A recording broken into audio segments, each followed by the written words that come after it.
ये जो पीपल के लोग थे वो टोटली डिपेंडेंट थे स्टोन पे। इवन उनके सारे utensils, weapons, tools, all those are made up of stone. Okay, so they were totally dependent on stone. That is why that age is also called Stone Age. And excuse me, sir. Yeah. Sir, is this related to our CTET studies? Yeah, CTET. Yeah, CTET. Sir. What are the topics? Sir, what are the other topics there in history? Other topic: Indus Valley civilization, Vedic age, Indian age, Gupta period, medieval history, Mughal era. Sir. Have you seen the previous papers of CTET? No, sir. They've not given the books. तो अगर आप लोग previous paper देखेंगे तो आप लोग को वहाँ पता चलेगा ना कि किस तरह के क्वेश्चंस आते हैं। बेसिकली ये जो सोशल स्टडीज है उसमें आपका ये भी टॉपिक आता है, तो ऐसे हिस्ट्री पढ़ना होता है। सर। ओके, तो कंटिन्यू करें। जी सर। Yes sir. तो जैसे मैं बताया आपको, you know, pre historic period that is also called stone as. Stone age क्यों कहते हैं? बिकॉज जो पीपल थे उस टाइम के, जो लोग थे, वो टोटली स्टोन पर डिपेंडेंट थे। उनके यूटेंसिल्स से लेके उनके टूल्स एंड वेपन्स वो सब के सब स्टोन से बना हुआ था। That is why that age is also called stone age. तो अभी इसमें हम लोग देखेंगे, यू नो, कि जो हिस्ट्री है वो ह्यूमन जो लाइफ है वो कब से स्टार्ट हुआ और अभी तक कंटिन्यू है। तो बेसिकली, यू नो, कि हिस्ट्री जो है वो 5 lakh, again I repeat, 5 lakh BC. History started from 5 lakh BC to up to now. Okay, तो 5 लाख BC से लेकर के अब तक का जो पीरियड है वो हिस्ट्री हमें कवर करना है। बिकॉज इसके पहले जो हिस्ट्री है वो किसी भी फॉर्म में, ना ही अनरिटन फॉर्म में या रिटन फॉर्म में, किसी भी फॉर्म में अवेलेबल नहीं है। We should start from the palaeolithic period. Again I repeat, palaeolithic. Paleo means old, lithic means stone, old stone age. Prehistoric period or Stone Age, even divided into 3 parts: Paleolithic period, Mesolithic period, and Neolithic period. So Paleolithic period 5 lakh BC to 10,000 BC. BC means before Christ, right? अगर आप लोग को लिखना है तो आप लिखते जाना, Paleolithic period from 5 lakh BC to 10,000 BC. Mesolithic period was from 10,000 BC to 6,000 BC, and Neolithic period was from 6,000 BC to 2,500 BC.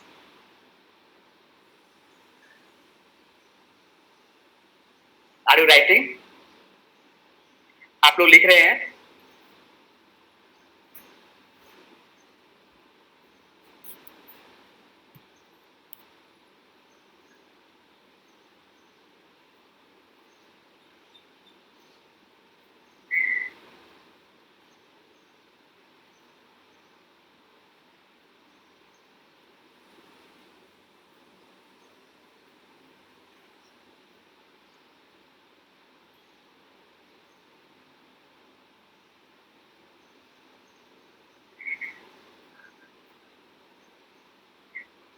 आप लोग लिख रहे हैं ना मैं जो बोल रहा हूं?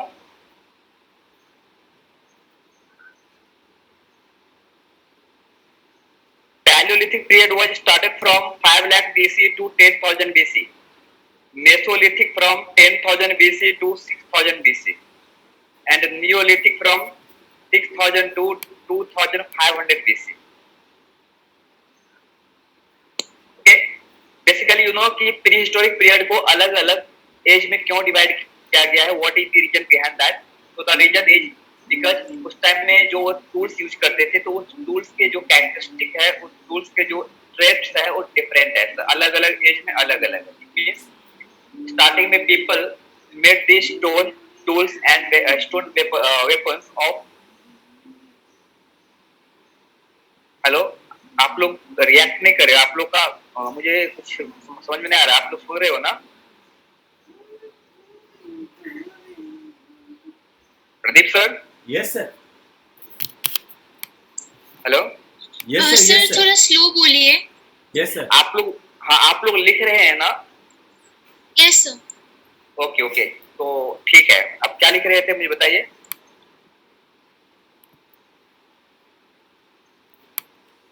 चलिए मैं फिर से रिपीट कर स्टार्टिंग से कर रहा हूँ। Pre historic period is divided into 3 parts. Palaeolithic period 5 lakh BC to 10,000 BC।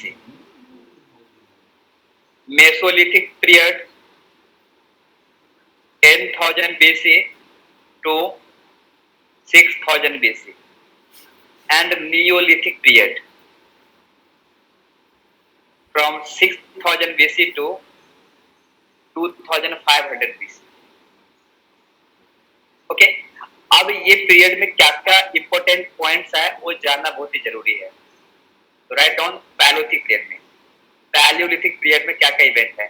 तो फर्स्ट राइट डाउन पीपल, उस टाइम के लोग कैसे थे, लिखिए people. People were homo erectus, people were homo erectus, comma Hunter,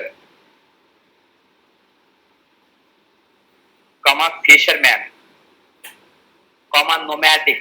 Nomadic means what? People stayed for some time at particular place and moved to other place।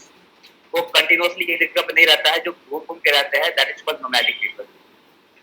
तो Palaeolithic time में जो people थे, लोग थे, वो होमो इरेक्टस थे, Hunter थे, fisherman थे एंड इवन nomadic थे।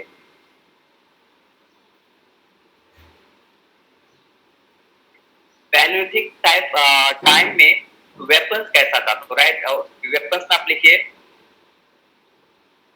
Weapons were made up of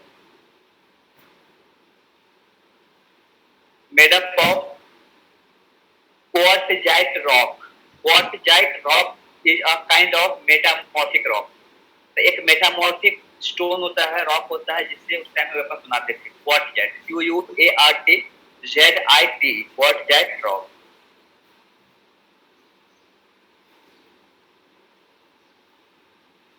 That is why those people were also called quartzite people। इसीलिए उस समय के लोगों को क्वार्टजाइट पीपल भी कहते हैं।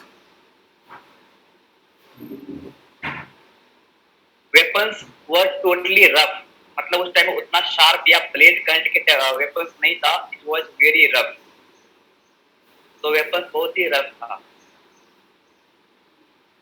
नेक्स्ट है दे lived in caves, they lived in rock caves and hollow of the trunk of trees। तो पेड़ के जो hollow है उसमें रहते थे, या वो लोग caves में रहते थे। they lived in caves and hollow of the trunk of trees।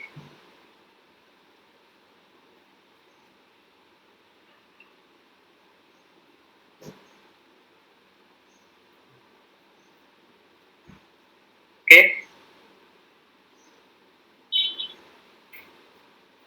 ना उस टाइम पे क्लाइमेट कैसा था, तो climate there was glacier age. You must heard about glacier age. तो उस टाइम में ग्लेशियर एज था, there was glacier as.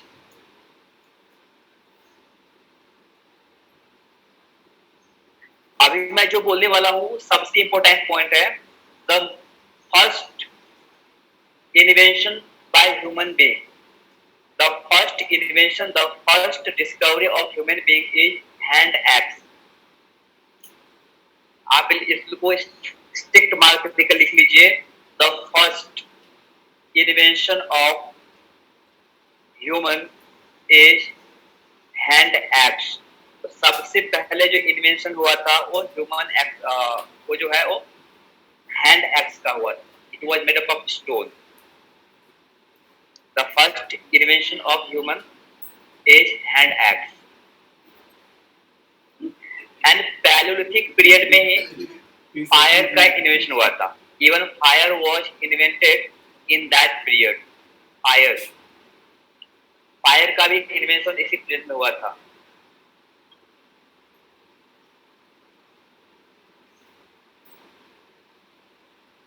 Okay, Mesolithic period. Mesolithic period. See, Meso means middle, Lithic means stone.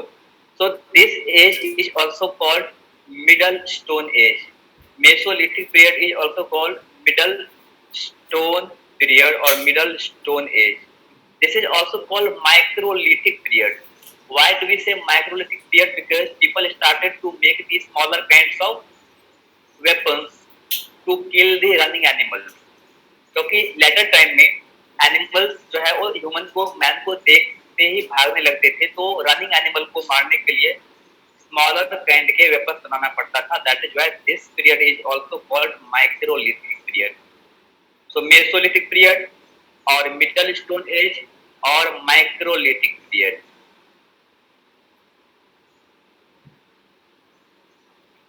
People same Hunter थे, Fisher थे. People were Hunter.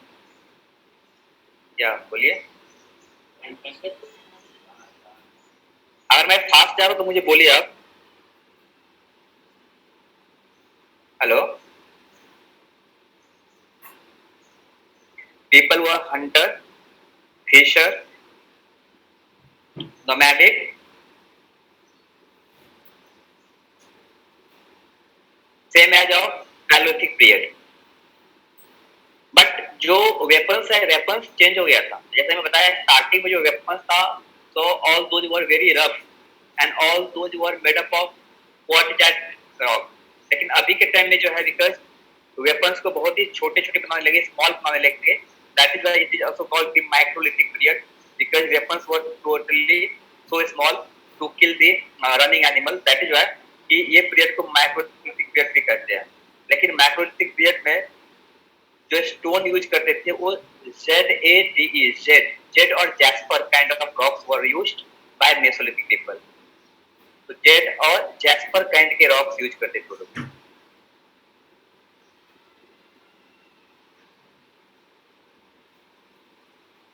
Okay. Climate अभी warm climate हो गया. अभी ग्लेशियर एज नहीं है. इस टाइम में जो है वार्म क्लाइमेट आ गया था. Climate became very warm, very hot. And people पहले होमो इरेक्टस था, अभी homo sapiens, just like us. हमारे जैसे ही हो गए थे homo sapiens.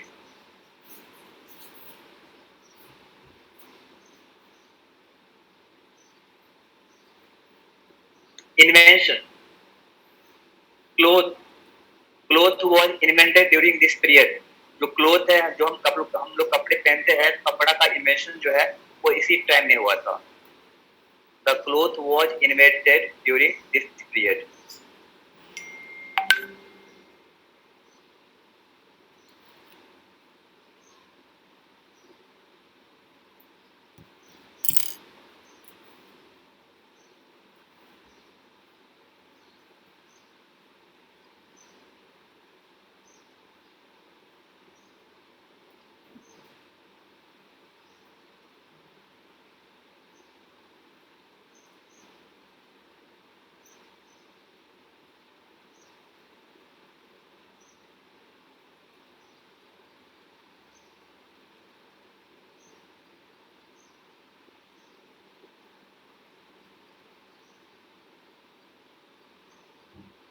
Okay. So cloth was invented during this period.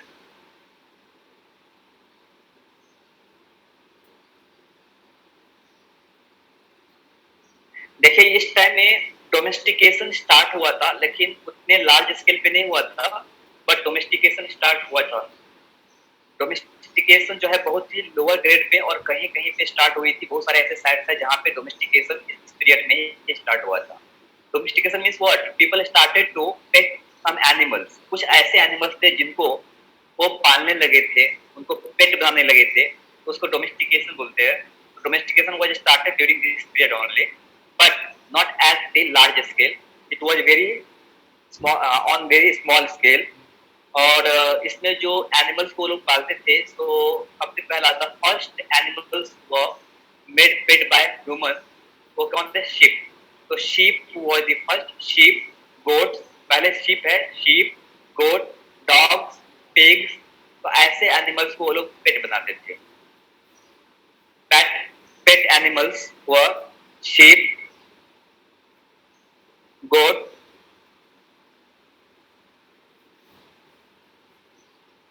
dog, pig. तो ये सब जो है वो पेट एनिमल्स डोमेस्टिकेशन स्टार्ट कर दिया था इस period. See people started even agriculture. तो एग्रीकल्चर तो स्टार्ट किए थे but not at the large scale. And the main crops was barley and wheat. Wheat and barley were the main crops. उस time में wheat and barley main crops था. लेकिन ये कहीं कहीं पे होता था, हर जगह नहीं होता था.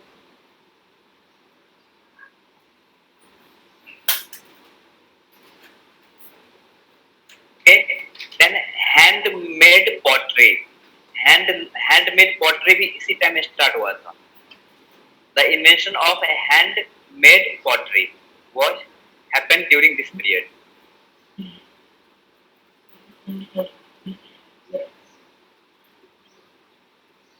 Handmade pottery.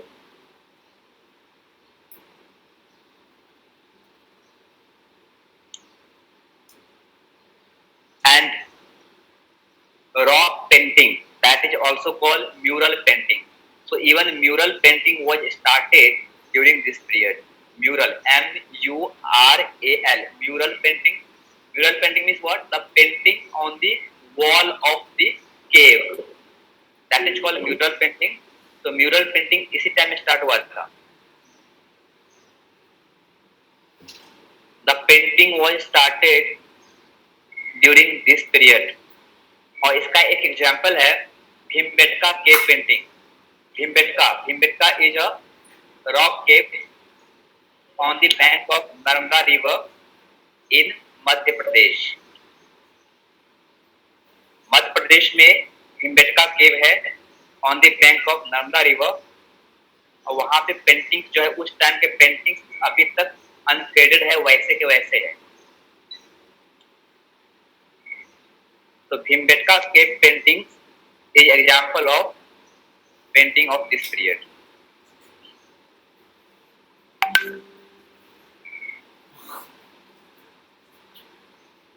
Okay. I hope you have written. Now Neolithic period. Neo means new. Lithic means stone. New Stone Age.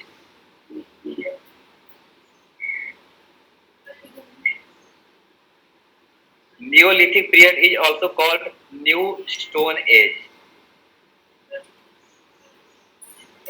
and it is also called Grey Ware Age. Grey Ware. Why do we say Grey Ware? Because people started to grind the rock. अब लोग जो है वो पत्थर को grind करके powder में convert करने लगे, एंड उस पाउडर को वाटर के साथ मिक्स करके सिर्फ पॉटरी बनाते थे, like cement. Cement is also a kind of powder of rocks. Same way people started to grind the rocks to make the powder, and finally water के साथ मिक्स करके उसको मोल्ड करके डिफरेंट काइंड के vessel और utensil बनाते थे. It was very sturdy, it was very strong and looks like a grey color. That is why it is also called Grey Age, Grey Ware Age. Neolithic period को Grey Ware Age भी कहते हैं. Neolithic period is also called Grey Ware Age. Ware means utensil, ware means vessel.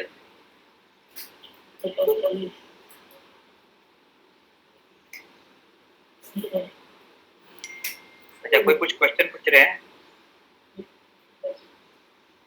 Grey ware. Grey ware means people started to make the utensil or tools, utensil and any other daily used materials from the powder of rocks. That is why this age is also called Grey Ware Age. Next point.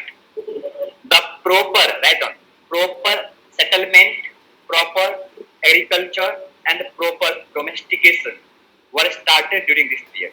I again repeat, proper agriculture, proper settlement, and proper domestication was started during this period.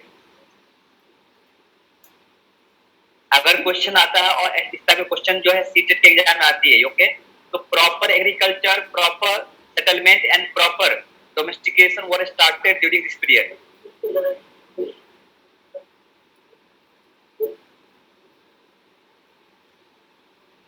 Okay, there was a great invention and it was the invention of wheel. Wheel का invention इसी time में हुआ था. The great invention was wheel. The invention of wheel was happened during this period. Wheel का invention इसी time में हुआ था, Neolithic period में. Write down. Invention of wheel was happened during this period. Okay, आपको अगर व्हील का invention हुआ तो wheel made product like bullock cart, chariot या बुलक कार्ट जो ऐसे है वो उसी टाइम में हुआ था. तो the invention of cart, chariot and even wheel made pottery. इसके पहले हैंड मेड पॉटरी था, लेकिन अभी wheel made pottery, because wheel का इन्वेंशन हो गया तो व्हील मेड पॉटरी भी बनना स्टार्ट हो गया.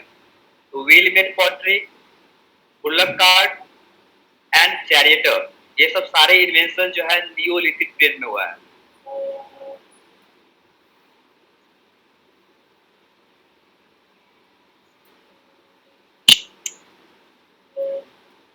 Even people started the handles of weapons made up of bamboo and wood.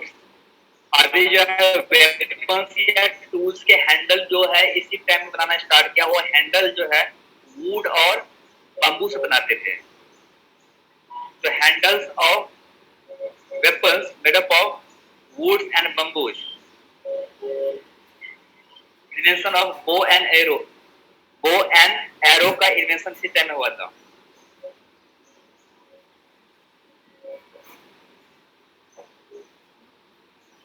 I think so आप लोग नियोलिथिक पीरियड के बारे में लिख लिए होंगे.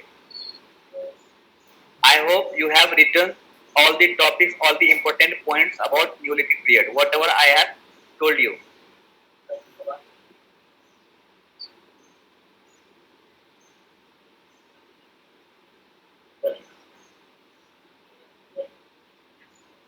Now, at the end of the age of Neolithic period, people started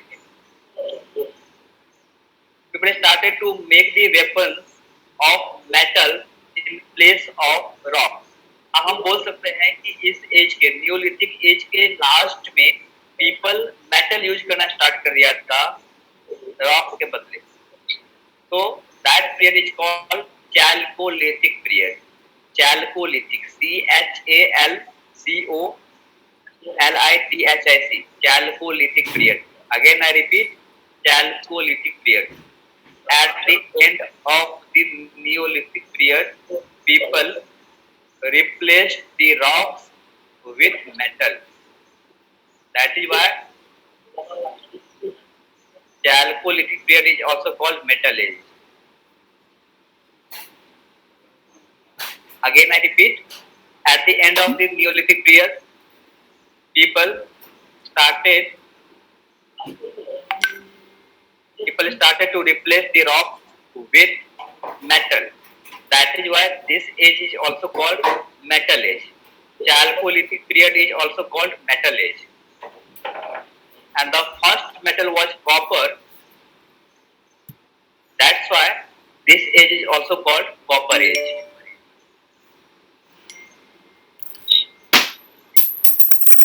Chalcolithic period or Metal Age or Copper Age.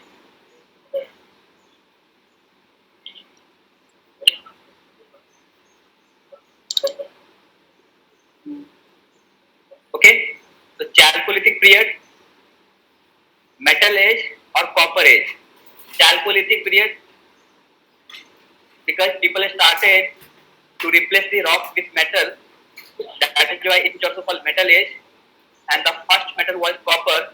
That is why it is also called copper age. Remember, iron was not discovered in this period. Ion की discovery नहीं हुई थी अभी. Okay, remind it please. Iron was not discovered. Copper was the first metal. And gradually people knew about gold and silver also. And बाद में जो है gold and silver के बारे में भी उनको पता चला. But the first metal was copper.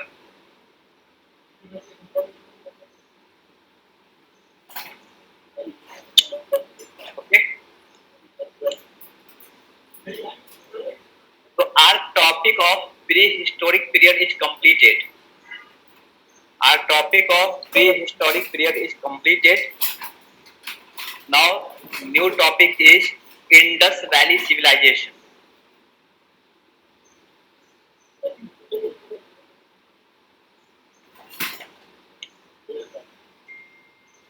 Any doubt? Then you can ask me. I request to all of the students, if you have any kind of doubt, then you can ask me right now.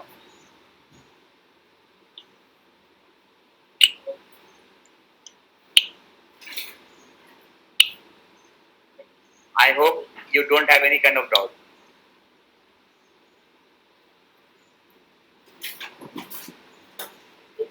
So we should start the new chapter.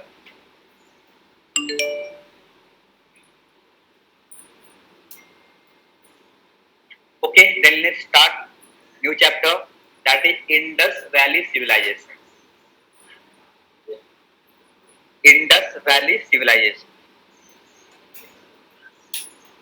See, there is a word Indus. Why do we say Indus Valley Civilization? Because most of the sites have been discovered from the bank of Indus River or on the bank of tributaries of Indus River.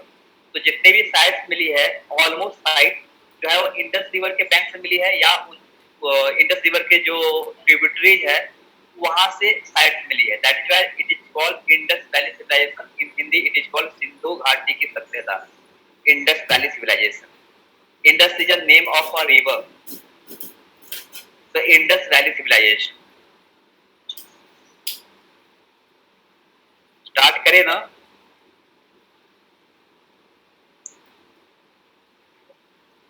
I am asking to the students, please, we can start it. Yes, sir. Okay, इसके पहले कुछ doubt तो नहीं है ना pre historic period का? नहीं sir, फिलहाल तो नहीं. Okay, thank you.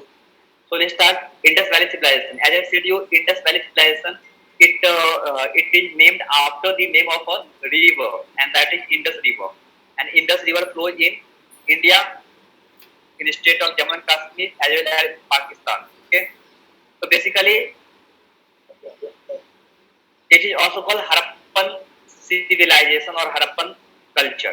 तो इसको हड़प्पन कल्चर भी बोलते हैं और इंडस वैली सिविलाइजेशन भी बोलते हैं. Why do we say Harappan culture? Because Harappa was the first site to be discovered out of 1600 sites. So up to now there are 1600 sites have been discovered.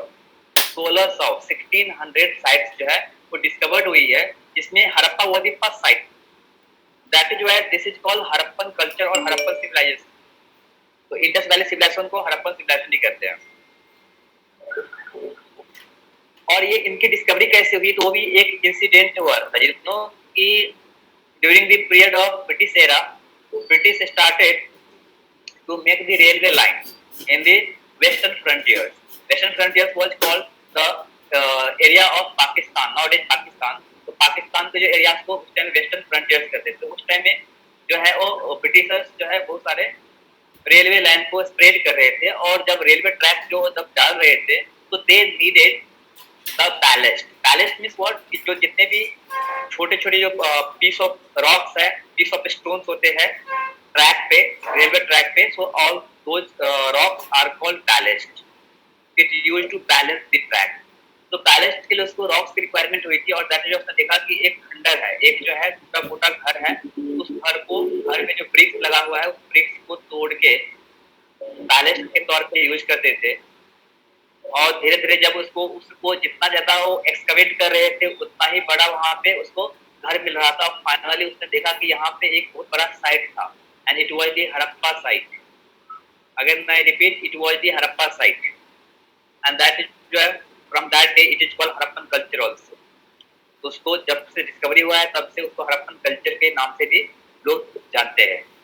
तो Harappan culture और Indus valley civilization. Anyway, अब इसके कुछ important points हैं। तो Harappan Indus valley civilization was the most civilization on that time, because उस time में 4 civilization थे। There were 4 civilization in the world. एक था मेसोपोटामियन सिविलाइजेशन।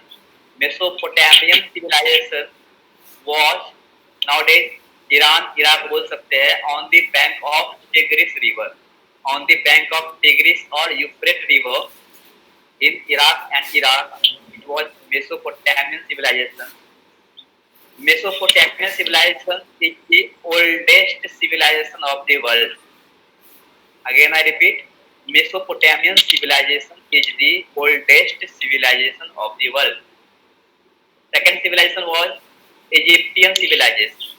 तो Egyptian civilization भी उसी टाइम में था, and Wang civilization, that is also called Chinese civilization. तो Chinese civilization भी उसी टाइम में था, and Indus Valley civilization. तो Indus Valley civilization was the most civilization on that time. तो 4 civilization में सबसे important and सबसे ज़्यादा civilized जो civilization था वो Indus Valley civilization.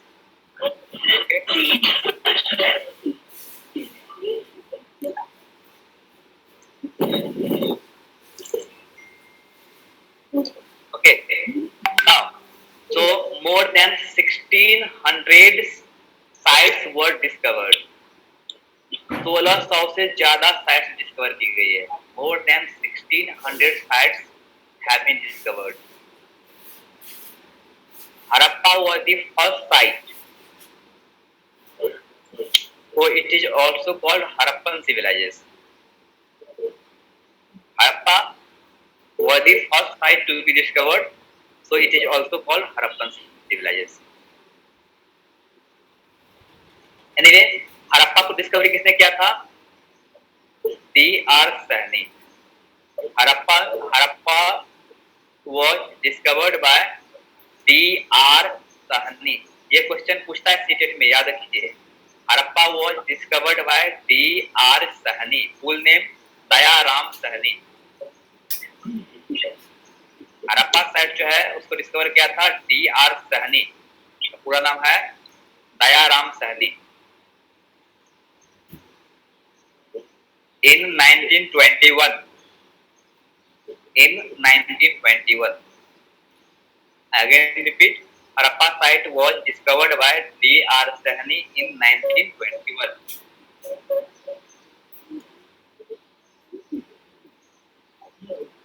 In the next year, in 1922, Mohenjo-daro or Mohenjo-daro. So Mohenjo-daro site was discovered by R.D. Banerjee, Rakhal Das Banerjee.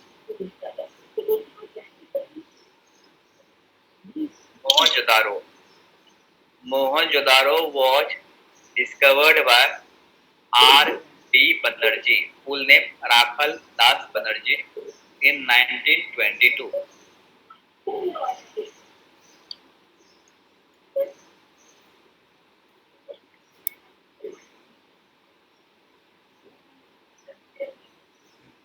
Okay. See, so we can see some political, social, economical, and religious life of those people. कुछ time के लोग के हम लोग कुछ life देखते हैं, उन लोग का लाइफ स्टाइल कैसा था, तो we see step by step. First, उस टाइम के लोग कैसे थे. तो अगर लिखना लिख सकते हैं कि people were civilized. Even हम लोग से भी ज्यादा civilized थे वो लोग. तो people were very civilized. They were very urban. अभी जो है हम लोग मोस्ट ऑफ जो है रूरल पीपल, अर्बन बहुत ही कम है, लेकिन उस टाइम में मोस्ट ऑफ पीपल थे अर्बन थे, they were urban and agricultural. Again I repeat, people were very civilized, they were very urban and agricultural, क्योंकि वो टोटली एग्रीकल्चर पर डिपेंडेंट थे.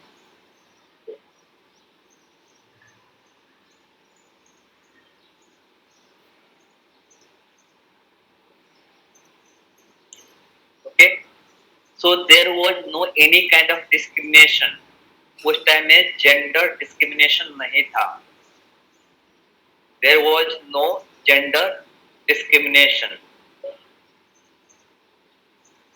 comma, most of the sites were divided into two parts.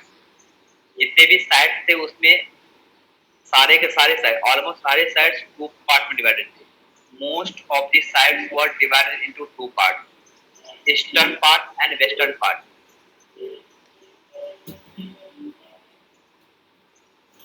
Eastern part was larger than the western part, but less developed than the western part. Eastern part जो होता था वो western part के compare में develop कम होता था, but size में थोड़ा बड़ा होता था. तो eastern part was larger than the western part and even less developed than the western part. तो इससे पता चलता है कि उस टाइम में एग्लोक्रेसी चलता था. एग्लोक्रेसी मीन्स व्हाट? कि the government of the elite class, the government of the rich people is called agglocracy. Okay, so western part was very strong. Western part was very strong, even very rich than that of eastern part.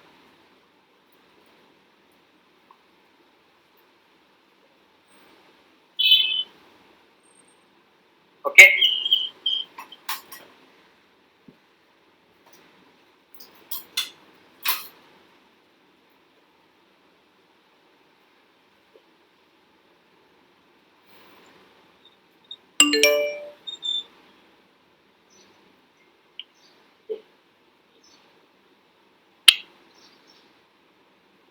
Okay, so अभी मैं जो उसको बोल रहा हूँ कि they were very civilized because उस time के जो हाउसेस थे, the houses were very uniform. जैसे आजकल के जो हाउसेस है वो यूनिफॉर्म नहीं होता है, जिसको जैसा हो वैसे बनाते थे, but you know houses were very well planned and even uniform. Uniform in the sense कि ऑलमोस्ट जो घर थे वो most of the houses were of two storage. तो ज्यादातर घर जो है टू स्टोरी का होता था, और इवन जो है they were made up of burnt bricks. They were made up of burnt bricks. Again I repeat, ये क्वेश्चन आता है कि वो किससे बनता था? Of course, burnt bricks. They were made up of burnt bricks. All the houses were made up of burnt bricks with the interlocking method. Interlocking method. कहीं से सॉन्ग आ रहा है, प्लीज म्यूट कर दीजिए, किसी का सॉन्ग बज रहा है.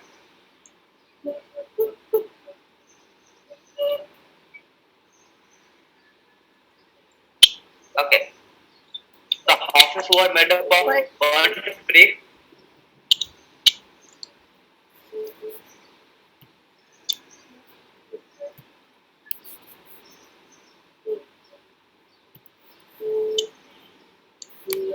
Burnt.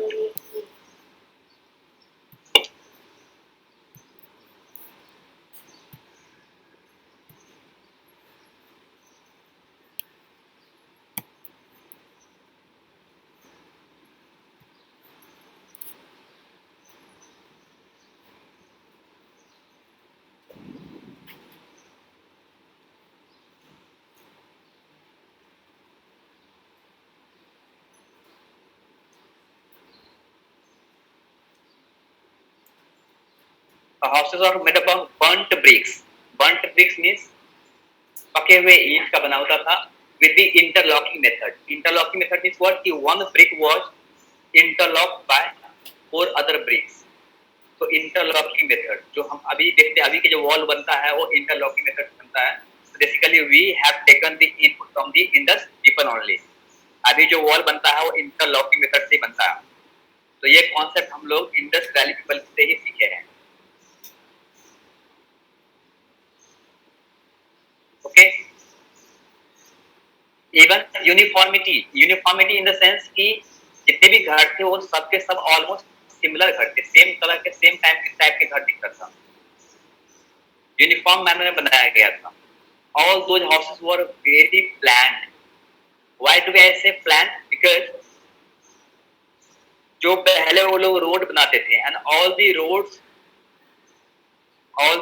were on a right angle. On the right angle in means grid pattern. मतलब उस टाइम के जो रोड होते थे वो पूरे सीधे स्ट्रेट होता था. आजकल की रोड की तरफ टेढ़े मेढ़े नहीं होते थे. तो पहले वो लोग रोड बनाते थे, रोड के दोनों साइड ड्रेनेज बनाते थे और फिर वो लोग घर बनाते थे. एंड जो घर है, घर का एंट्रेंस जो है वो स्ट्रीट की तरफ होता था, मेन रोड की तरफ नहीं होता था. तो उसका हाउसेस जो है वो वेल प्लान होता था. And most of the houses were of 2 storage. ज्यादातर घर जो है वो 2 माले के होते थे. Every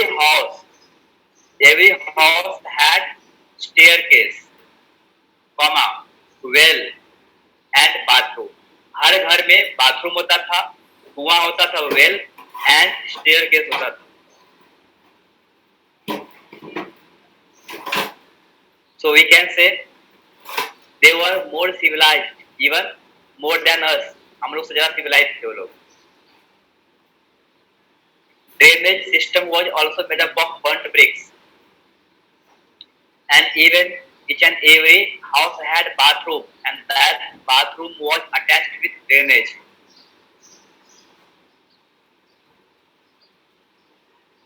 Each and every house had a courtyard. हर घर में एक आंगन हुआ करता था. Each and every house had a courtyard.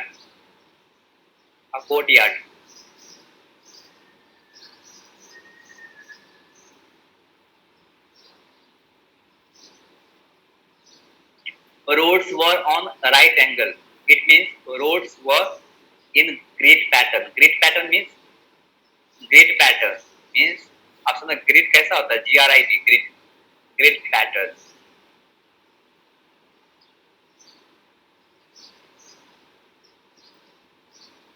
तो ये कुछ कॉमन पॉइंट्स है. नाउ उसका पॉलिटिकल लाइफ बता दिया कि उस टाइम में पॉलिटिकल लाइफ बेसिकली उस टाइम में किंगशिप नहीं था, मोनार्ची सिस्टम नहीं था. There was not any evidence of the kingship on that time, and even there was no any evidence of the democracy. तो डेमोक्रेसी या किंगशिप का तो एविडेंस नहीं मिला है, लेकिन हाँ एग्लोक्रेसी इन द सेंस कि the government of the elite class, the government of the high class is called aglocracy. तो एग्लोक्रेसी का एविडेंस मिला है क्योंकि most of the sites were divided into 2 parts, eastern part and western part. Eastern part was very large, but less developed than the western part. But western part was small in size, लेकिन वो बहुत ज्यादा develop होते थे. इससे पता चलता है कि वेस्टर्न साइड में जो है, वेस्टर्न साइड पार्ट में जो है वो लोग हायर क्लास के लोग रहते होंगे और ईस्टर्न पार्ट में जो है वो लोअर क्लास के लोग रहते होंगे. लेकिन वहां पे किस टाइप के गवर्नमेंट थे वो एविडेंस प्रॉपर नहीं पता चला. एनीवे रिलीजियस लाइफ के बारे में बता देता हूं आपको कि those people were very religious. वो लोग religious भी थे. They worshipped the nature. Again I repeat, people worshipped the nature, comma fire. वो नेचर को भी पूजा करते थे, comma fire, comma statue. वो स्टैचू को भी पूजा करते थे, मूर्ति पूजा करते थे. They were idol worshipper. वो idol worshipper थे. They worshipped nature, idol, animal, fire and tree. तो वो लोग ट्री को भी पूजा करते थे, एनिमल को पूजा करते थे, फायर को पूजा करते थे, स्टैचू को भी पूजा करते थे और नेचर को पूजा करते थे. But no evidence of temple. किसी भी तरह का मंदिर जो वहां नहीं मिला है. No evidence of temple. तो हम नहीं बोल सकते कि टेम्पल उस टाइम में था. स्टैचू था बट टेम्पल नहीं था.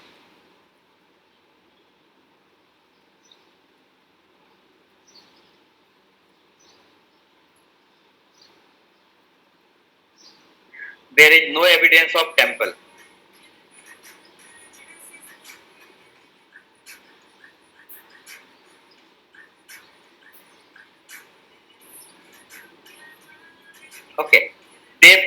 इन घोस्ट, वो लोग भूत पिचास में भी बिलीव करते थे.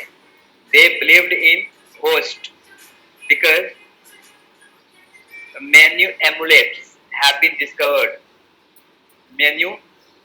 Many amulets have been found out from the different kind of these sites. So we can say they believed in the ghost also. वो लोग घोस्ट में भी बिलीव करते थे क्योंकि बहुत सारे एम्बुलेट्स मिले हैं, बहुत सारे ताबीज मिले हैं. पता चलता है कि वो लोग घोस्ट, भूत प्रेत, पिशाच में भी बिलीव करते थे.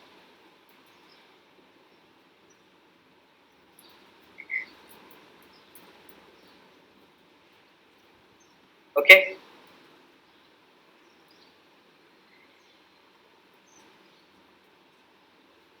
As I said you, they were agricultural people. तो उस टाइम में जो मेन क्रॉप्स था, main crops wheat, barley, peas, PEAS, peas, beans, lentil, LENTIL, lentil means मसूर की दाल, लेंटिल, ग्राम, एक्सेट्रा. तो इस टाइप्स के क्रॉप्स लोग उगाते थे. लेकिन मैं बता दूं उस टाइम में शुगर केन नहीं था.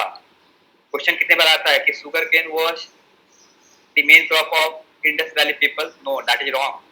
Sugar cane was not available in that time.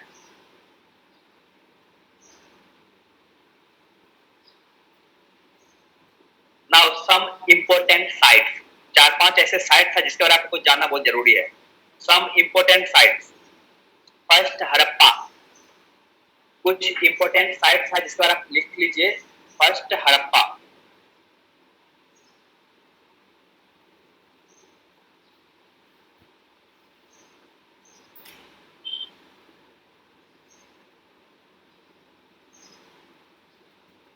Okay, so Harappa was discovered by D.R. Sahni in 1921.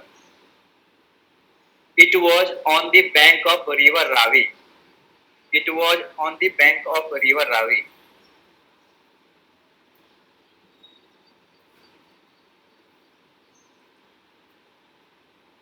Some important evidences. कुछ important evidences है यहाँ को. Example, vanity box. Vanity box has been found from here. Vanity box, you can say makeup box. तो makeup box जो है especially for ladies, तो makeup box यहाँ से मिला है. Vanity box, comma, seals, SEALS, seals. Most of the seals have been found from this site. Seals. Comma, torso, TORSO. Torso means half part of the body, half upper part of the body of human is called torso. Torso made up of stone. यहाँ से मिला था. Comma, granaries. 12 granaries जो है ये से मिला था. Granary means the storage of grains. The storage of grain is called granary. The 12 granaries have been found from this site in 2 rows. Wheat and barley. देखिए उस टाइम के wheat and barley अभी तक जो है वो सेफ था, अभी तक जो है वो ऐसे अनफेडेड था, वो मिला. तो wheat and barley in the wooden box. तो wheat and barley वहां से डिस्कवर हुआ है, वहां से मिला है.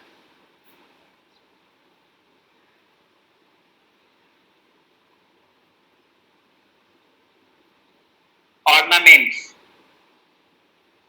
बहुत सारे ऑर्नामेंट्स यहाँ से मिला है. बॉटल ऑफ परफ्यूम, परफ्यूम की बॉटल मिली यहाँ से. Bottle of perfume. Even nail painting, lipsticks, nail painting, perfumes, ये सब सारे के सारे जो है वो मिला है हड़प्पा साइड से, तो हम समझ सकते हैं उस टाइम के लोग कितने शौकीन होंगे, उस टाइम के लोग कितने लग्जरियस होंगे।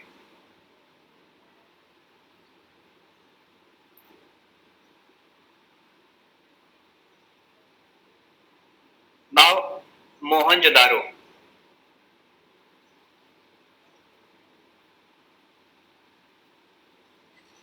Mohenjo-daro was discovered by R.D. Banerjee. R.D. Banerjee in 1922. It was on the bank of Indus River. It was on the banks of Indus River. Important evidences.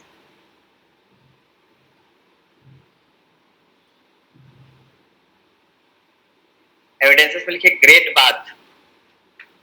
Great bath यहां से मिला है, the great bath. इसका great bath का dimension था 39 feet length, 23 feet breadth and 8 feet height और depth. और दोनों side, even either side was attached with stair, और स्टेयर के जस्ट ऊपर जो है वो चेंजिंग रूम था, probably for cloth changing room after the bath. And bath के चारों साइड पैसेज थे, और पैसेज के एक कॉर्नर पे एक वेल था, प्रोबेबली फॉर यू नो कि to outlet the dirty water from the bath to well.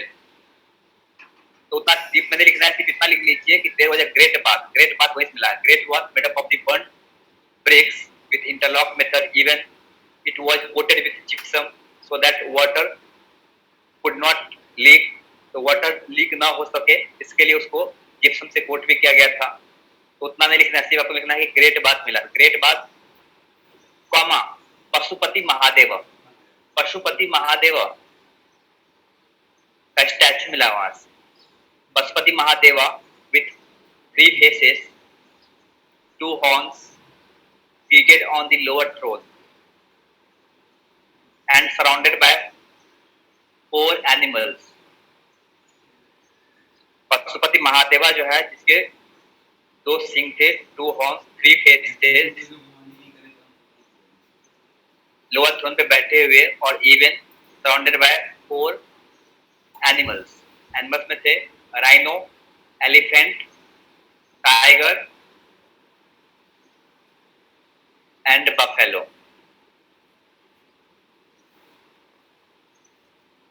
Even 2 deers was nearby feet of statue. The 2 हिरन भी थे, 2 deers were nearby feet of statue. Anyway उतना नहीं लिखना है। पशुपति महादेवा जो है वहां से मिला है, पशुपति महादेवा। इससे मालूम पड़ता है कि they were worshipper of statue also. Comma assembly hall, वहां से एक असेंबली हॉल मिला था, assembly hall.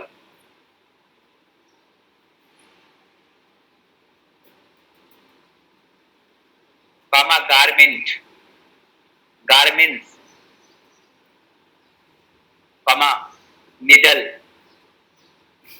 Sales, granary, etc. So all these were the evidences of Mohenjo-daro. अब ये दोनों के दोनों, both the sites are in Pakistan. Nowadays both the sites are in Pakistan. Third site देखिए लोथल। लोथल इज इन गुजरात, लोथल गुजरात में है। Lothal is in Gujarat on the bank of Vaghwa river, VOGHABA, Vaghwa river, on the bank of Vagava river in Gujarat.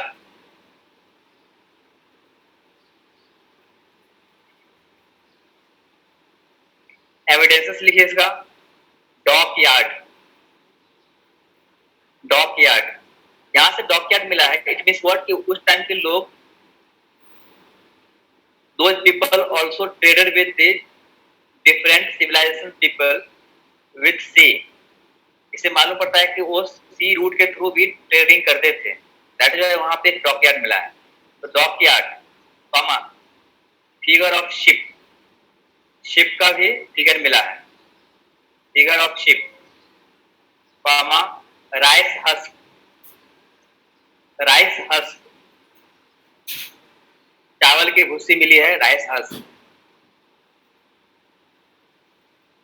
Comma fire alter, fire alter it means हवन कुंड, fire alter means हवन कुंड। इससे मालूम पड़ता है कुछ टाइम के लोग फायर के भी, आग के भी पूजा करते थे। फायर अल्टर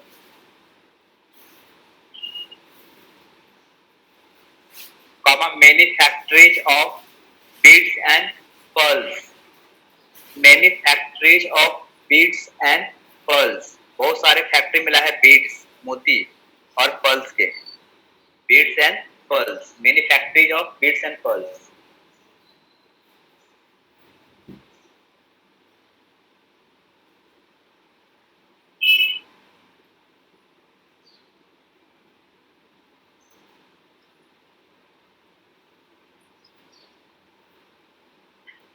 ओके, नेक्स्ट है Kalibangan,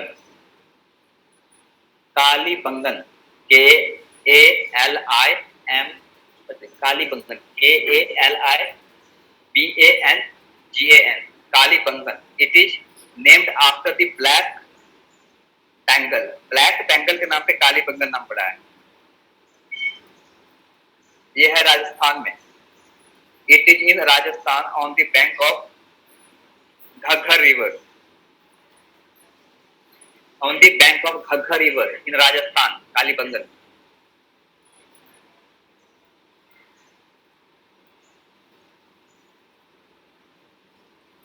This is the first site, this is the only site, this is the only site of mud bricks.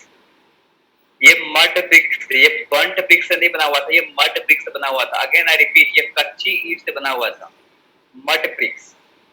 It is the only site made up of mud bricks.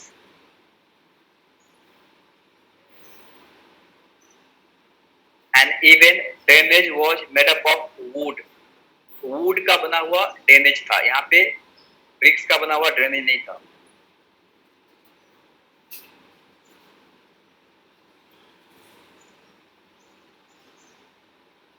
Evidences, evidences में लिखे यहाँ से camels bone, bone of camel, camels bone comma boustrophedon style of inscription. I again repeat, boustrophedon style of inscription. It means what, there was a inscription, वहां पे इस type के language था, वो अभी तक जो है हम लोग डिस्कवर नहीं कर पाए हैं।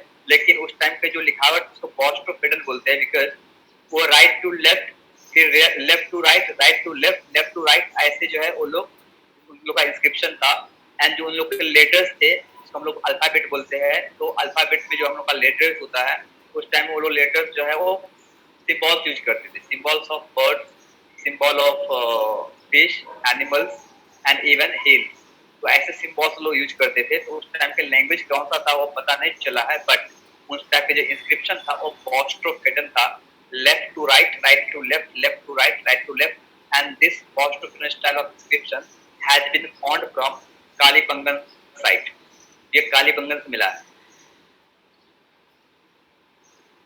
कॉमा फायर अल्टर, तो ये फायर अल्टर जो है यहाँ से ही मिला है।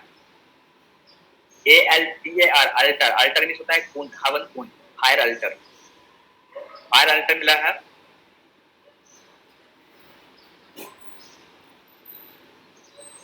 सर्कुलर एंड रेक्टेंगुलर ग्रेव्स,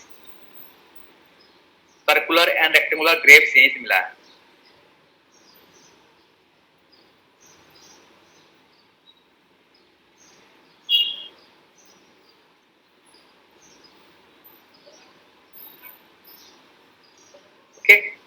तो ऐसे बहुत सारे साइट्स हैं, बट हम लोग सारे साइट्स को आप डिस्कवर नहीं करेंगे।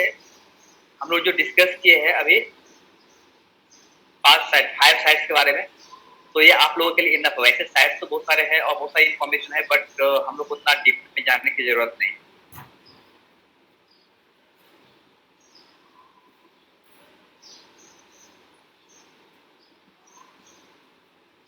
So this topic has been finished. This topic is completed. If you have any doubt, then you can ask me.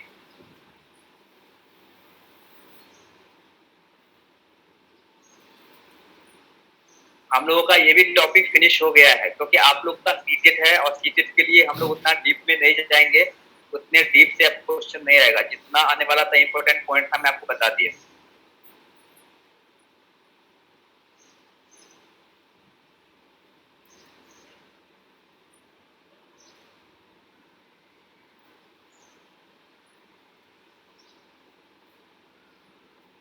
Now next topic.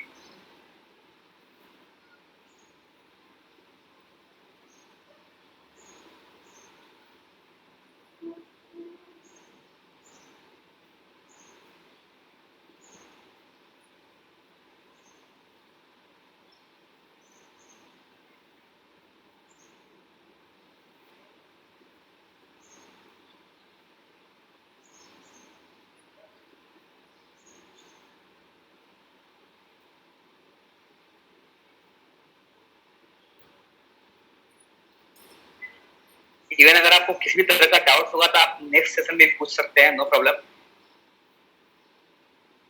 And आपके पास अगर बुक्स होगा तो बुक्स में भी आप पढ़िएगा, कुछ भी डाउट होगा तो you can ask me. Now new topic, that is Vedic as.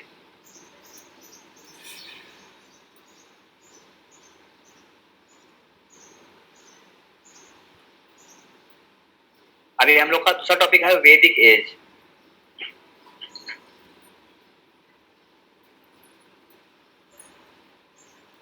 Hello, सुन रहे हैं आप लोग?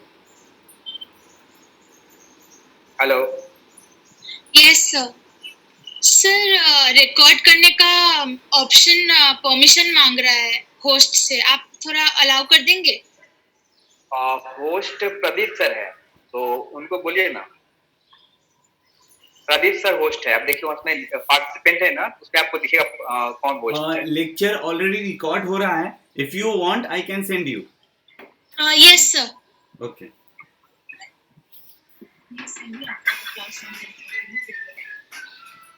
Okay, then we should start the new topic, that is Vedic as.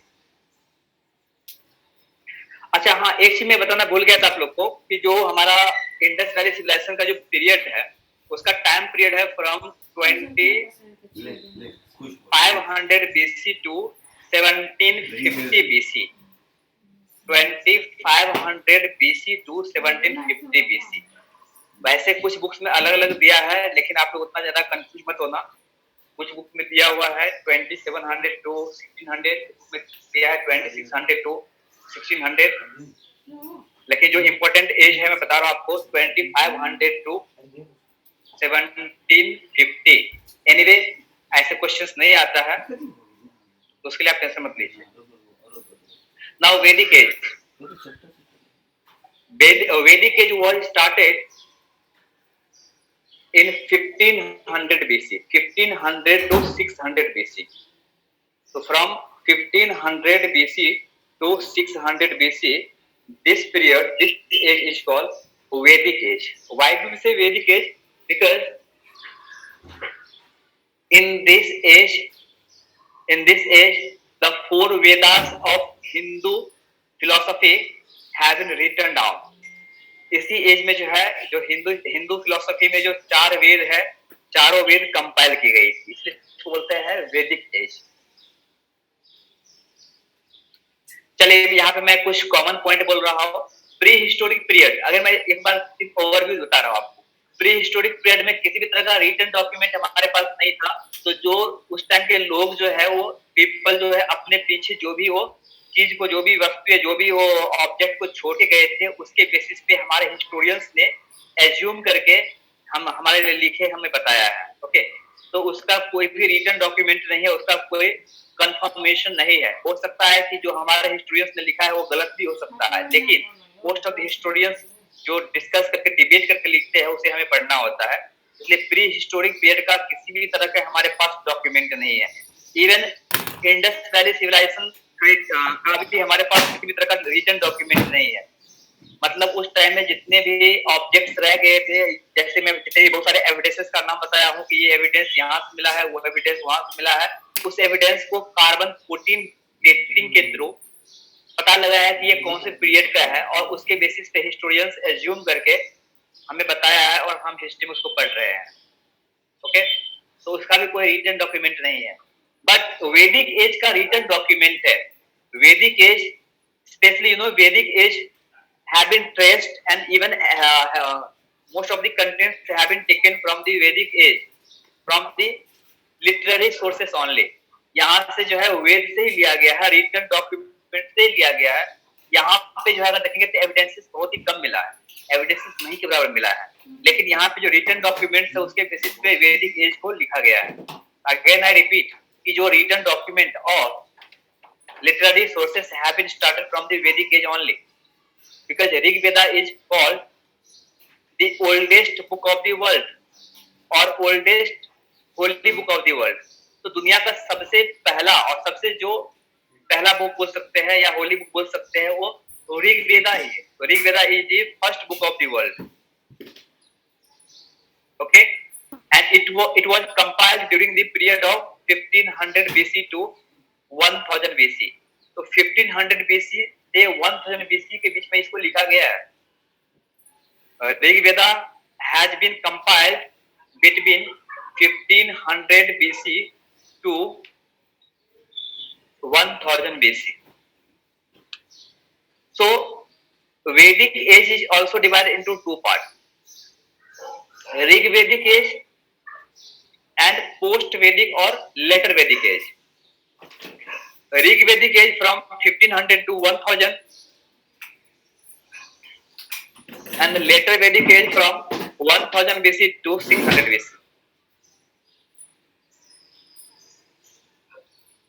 मैं फिर से रिपीट कर रहा हूं, ऋग वैदिक जो एज है वो 1500 से 1000 BC एंड लेटर वैदिक पीरियड जो है 1000 BC से 600 BC।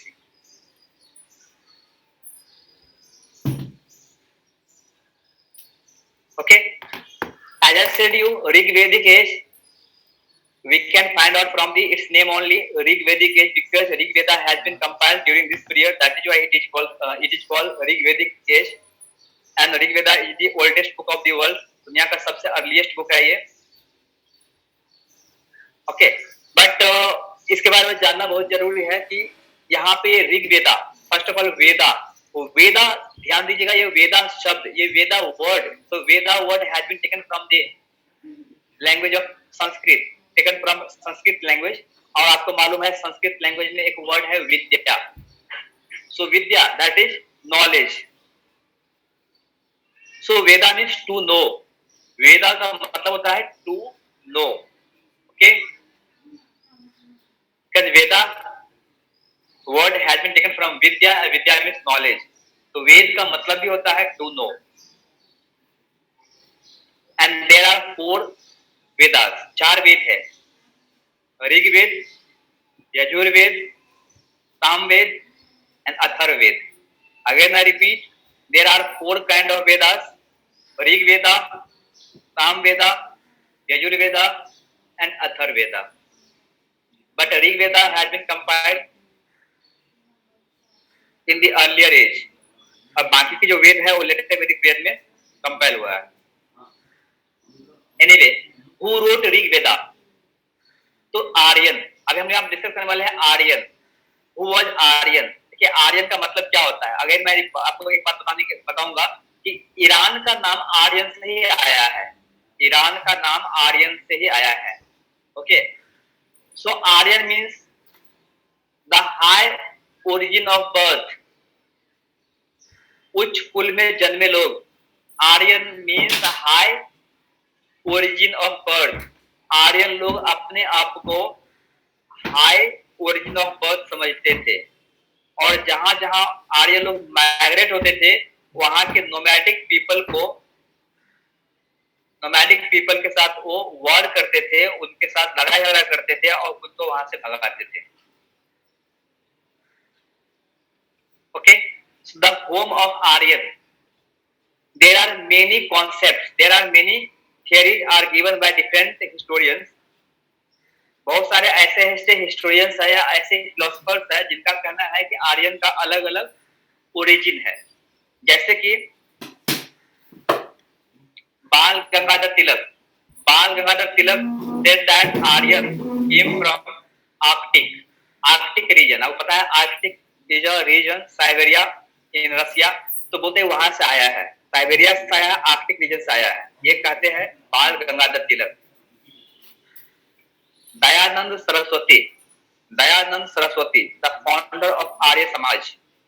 दयानंद सरस्वती जो आर्य समाज के फाउंडर थे, he said that Aryan came from Tibet. Tibet is a plateau. Tibet एक प्लेटो का नाम है इन चाइना. तो दयानंद सरस्वती का कहना है कि Aryan came from Tibet. Even P Giles said that Aryan came from Bactria. Bactria was a region in Afghanistan. J.C. Rod said that Aryan came from Germany. तो ये अलग अलग हिस्टोरियंस का कहना है, और ये बहुत सारे लोग कहे. But the most plausible theory has been given by Max Muller. आपको ये याद रखना है, सबसे इंपॉर्टेंट एंड सबसे रिलायबल, सबसे एक्सेप्टेबल थियरी जो दिया है वो मैक्स मूलर है. तो Max Muller said that Aryan came from Central Asia. According to Max Muller, Aryan came from Central Asia, nowadays Iran. Aryan जो है वो ईरान से आया है, सेंट्रल एशिया से आया है. देखिए ये मोस्ट प्लॉजिबल क्यों है, बिकॉज ये डिफरेंट सोर्सेस को एक साथ रखा है. On the basis of different sources, he said that Aryan came from Central Asia, like for biological source. Biological source के according to Aryan, there are 4 kind of races in the world. दुनिया में 4 तरह के race होते हैं. Negroid race कैसा है, जैसे अफ्रीकन लोग कैसे होते हैं, अफ्रीकन लोग निग्रोइड रेस से बिलोंग करते हैं. निग्रोइड रेस मींस जिसके नोज जो है वो स्नैप नोज होगा, ब्रॉड चेस्ट होगा, broad chest, snap nose, curly hair, dark skin. तो ऐसे रेस को बोलते हैं निग्रोइड रेस, जो अफ्रीकन लोग हैं. एंड डोंट मन प्लीज, साउथ इंडियन को भी निग्रोइड रेस से ही जोड़ते हैं. जो साउथ इंडियंस है उनको भी निग्रोइड रेस से ही जोड़ते हैं, वो लोग निग्रोइड रेस को ही बिलोंग करते हैं. अगर कोई साउथ इंडियन होंगे तो please don't mind, whatever is written in book वही मैं बता रहा हूं. Okay, Negroid race. सेकंड है Caucasoid race, that is also called Aryan race. तो जो आर्यन रेस है, तो आर्यन रेस का जो नोज है, long nose, long neck, slim body, dark brown to white colour of hair. जो उनकी बाल है वो डार्क ब्राउन से white hair, and even fair body, fair skin. तो ये जो है आप बोल सकते इसको आर्यन. जो यूरोपियन लोग हैं, यूरोपियन या मुस्लिम्स या नॉर्थ इंडियन, तो north Indian, European and Muslims belong to Aryan race. Hello, जी बोलिए.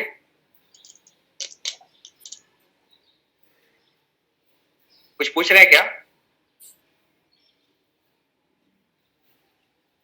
Okay, so Aryan race. Third is Mongolian race.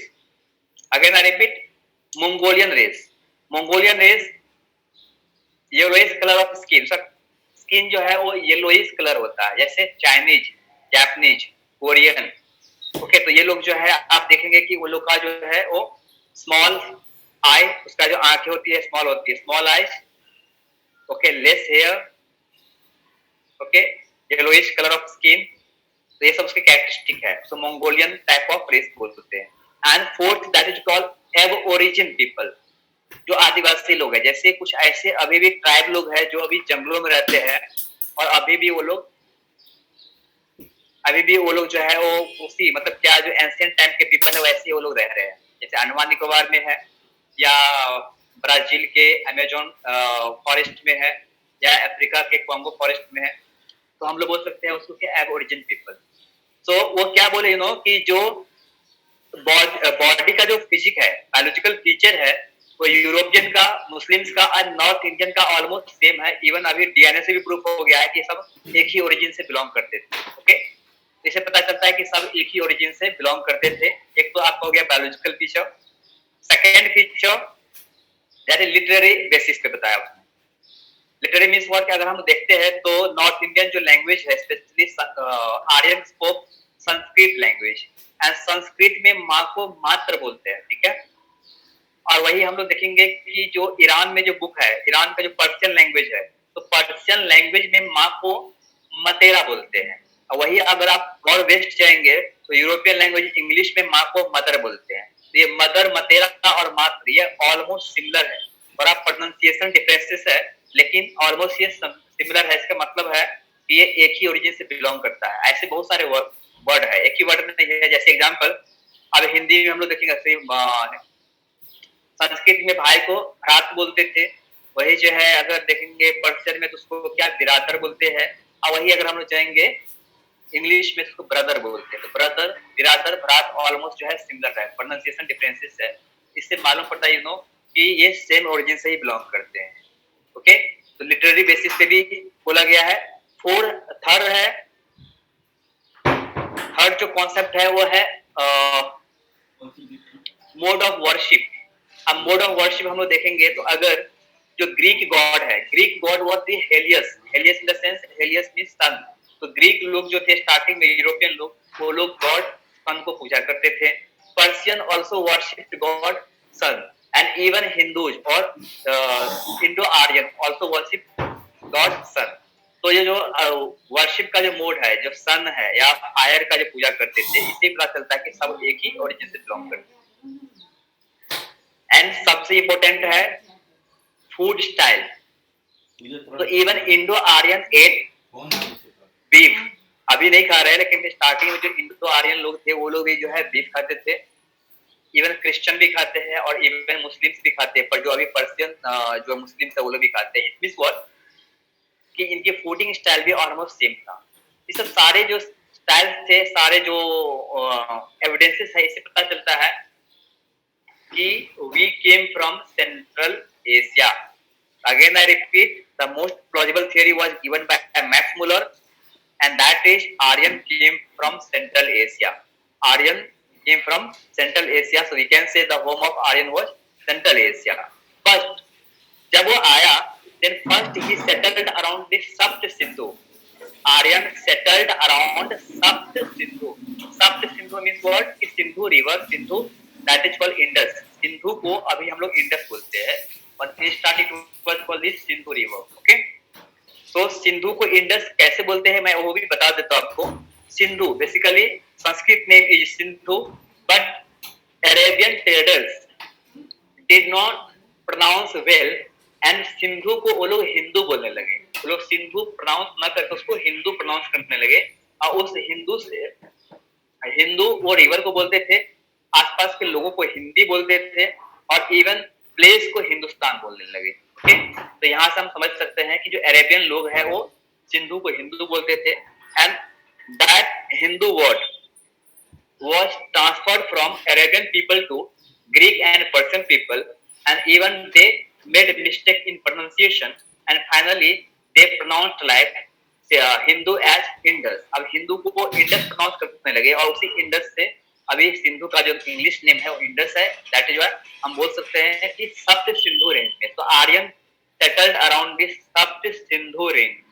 सप्त मींस सेवन, सेवन मतलब सिंधु के आसपास में जो है वो 6 और रिवर्स है। तो हम बोल सकते हैं कि the land of 7 reverse is called सप्त Sindhu. Again I repeat, the region, the land of 7 rivers is called सप्त सिंधु. इसलिए संस्कृत नेम जो है वो 7 रिवर्स का अलग अलग है. ओके, तो Sindhu modern name, Indus, Quba modern name, Kabul, Chenab, Chenab modern name है, इसका जो संस्कृत नेम है चेनाब का वो आसिकिमी. रावी मॉडर्न नेम जो है अभी रावी है, इसका संस्कृत नेम है रावी का परुस्नी और इरावती. दो नाम है इसका, परुस्नी और इरावती. ओके, झेलम का संस्कृत नेम है विपाशा. देन है व्यास, इसका संस्कृत नेम है वितास्ता. ये संस्कृत नेम अलग है और इसका जो हिंदी नेम है, तो इसका जो मॉडर्न नेम है वो अलग है. Okay, so the land of 7 rivers is called Sub-Sindhu and the Aryans settled first around the Sub-Sindhu. So of course they had to fight with the native people. तो वहाँ पे जो नेटिव पीपल थे उनके साथ उसको फाइट करना पड़ा था, लेकिन Aryan emerged victorious because of जो है आर्यन जो है उस टाइम में उनका विक्ट्री हुआ था. विक्ट्री का मेन रीजन था they were well equipped of bronze made weapons. तो आर्यन लोग जो थे वो ब्रॉन्ज मेड वेपन्स से वेल इक्विप्ड थे first of all, and they were aware of horse riding also. तो वो लोग हॉर्स राइडिंग से भी अवेयर थे और साथ साथ उसके पास जो है वो ब्रॉन्ज मेड वेपन था, जबकि नेटिव पीपल के पास ओनली कॉपर मेड वेपन्स था. तो compare to the copper made weapons, bronze made weapons थोड़ा स्ट्रॉन्गर होता है, और इसीलिए इसका मेन रीजन जो है कि उसी कारण से Aryan emerged victorious and they defeated non-Aryan people. So finally non-Aryan people moved toward south direction. Okay, तो वहां से साउथ की तरफ वो बढ़ने लगा, वहां से अपने प्लेस को छोड़ के धीरे धीरे वो ग्रेजुअली वो साउथ की तरफ मूव होने लगा, और आर्यन वहां पे धीरे धीरे वो स्प्रेड होने लगा. और उनकी मतलब आर्यन एक साथ नहीं आया था, Aryan came India wave by wave we can say. तो एक साथ नहीं आया था, पहले कुछ आर्यन, फिर बाद में कुछ आर्यन, फिर बाद में कुछ आर्यन, और ऐसे ऐसे आर्यन आते आते हम बोल सकते हैं कि ऑलमोस्ट नॉर्थ इंडिया में सब आर्यंस ही है. लेकिन जो लोग उस टाइम में नॉन आर्यंस थे और अभी साउथ इंडिया में सेटल हो गए हैं, तो all those people are called Dravidian people. So Dravidian people बोलते हैं. Okay, they are not from the Aryan origin, they are from the Dravidian origin. That is why they are called Dravidian people.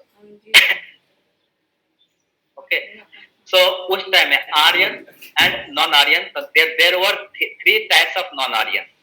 एक था दायूस. तो दायूस means what, कि जब आर्यन और non Aryan में लड़ाई हुआ था तो some non Aryan accepted the dominance of Aryan, all those were called Das.